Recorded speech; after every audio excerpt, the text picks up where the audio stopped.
So in this section, what we're going to be covering is solubility of compounds, and it falls under the title Solubility Products. And really, that's just another equilibrium constant. Really, the things that we've learned up till now really aren't any different.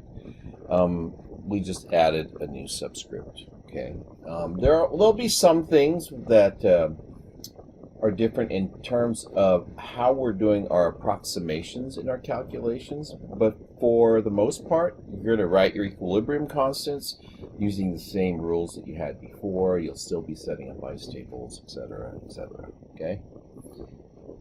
Now, when we talked about solubility in Chem 1A, what did we talk about? Well, we had a table of solubility rules, and we would look at a reaction. Let's say a net ionic equation said something like Ba2 plus SO4 2 minus, and that would make BaSO4.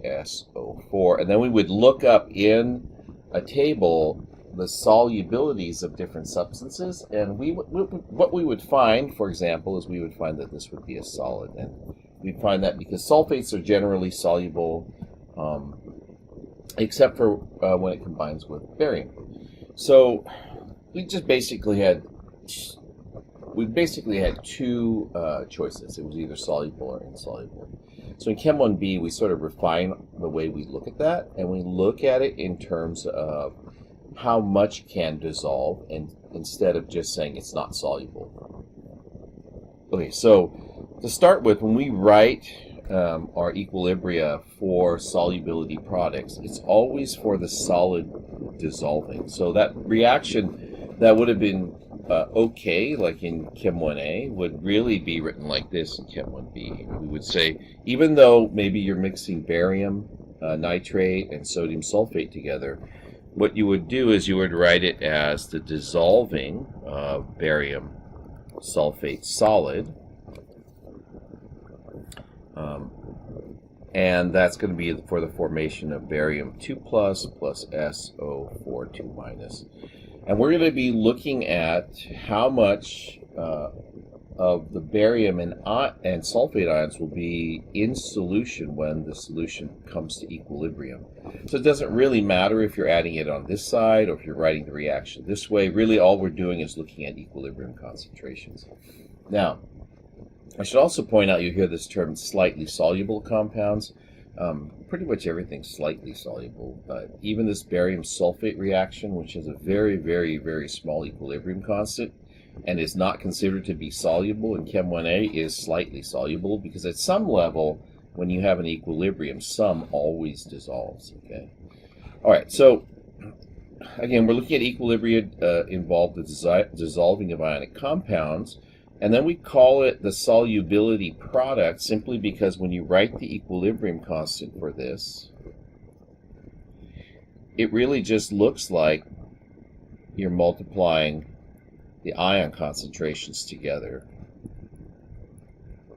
because the solid isn't included in the equilibrium constant. So that's where it gets its name, solubility products. It's just the product of the ions in solution. Now, you know from previous experience that if you had coefficients here, they end up as exponents in the ion concentrations. The other thing to point out is we use something called molar solubility, and molar solubility has to do with moles of solid that dissolve.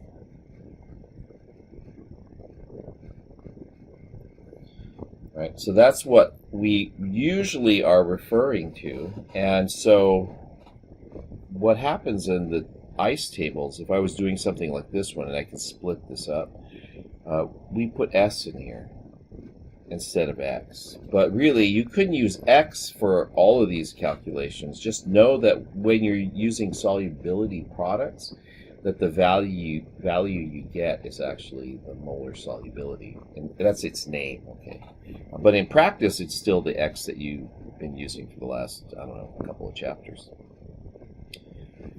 So here's a couple of example solubility products. Right, there's barium carbonate. The solubility reaction looks like this. It's just like barium sulfate. It's 1 and 1. And its equilibrium constant is 10 to the minus ninth, on the order of 10 to the minus ninth here, 2.58. Then there's calcium phosphate. And then when you're doing calcium phosphate, you break it into its ions again. You'd have 3 calcium ions. Right? And 2 phosphate ions. Now, and that equilibrium constant is very small, 10 to the minus 33. But you'll find out as we do this, that doesn't necessarily mean that S for this reaction is necessarily smaller than this reaction, because of the math that's involved with the cubed and the squared concentrations. But iron hydroxide, right?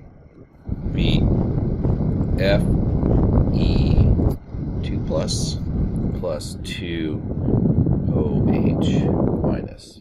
Now, the equilibrium expressions or the solubility products for these would look like this.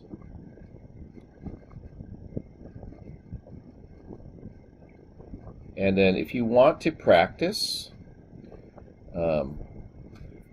if you pause the video at this point, when you start it back up, I'll be walking through these.